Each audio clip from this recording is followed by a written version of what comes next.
Je fais comme si, voilà, j'enregistre normalement. Exactement. Chapitre 1er. Salut Janvier. Bonjour patron. Bonjour Lucas. Bonjour Lapointe.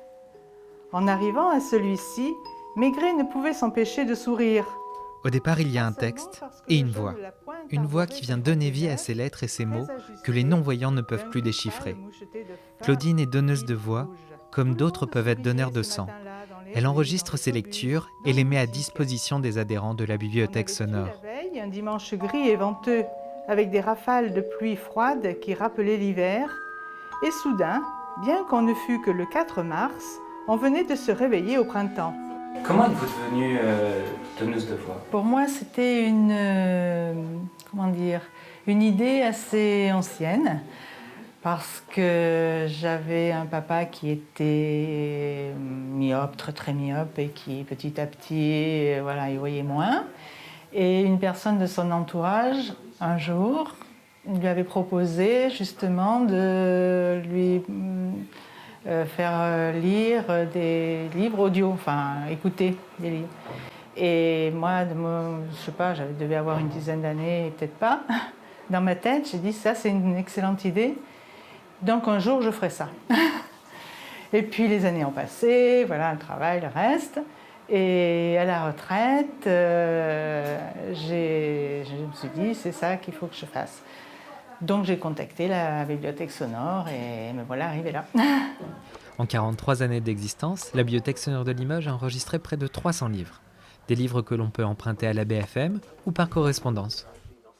Comme nous sommes déclarés d'utilité publique, nous avons la possibilité de fournir les livres donc gratuitement, à condition que nous ayons une attestation de la part de l'audiolecteur, médicale ou paramédicale, comme quoi il a des difficultés d'accès à la lecture. Romans, presse, magazines, la bibliothèque sonore de Limoges propose un large panel de supports adaptés au format audio. En plus des livres MP3, nous enregistrons des revues pour les audiolecteurs telles que Vivre à Limoges, le MAG 87 du département, et sur le plan national, des revues comme Géo, Historia, Notre Temps, Science et Vie et 60 millions de consommateurs.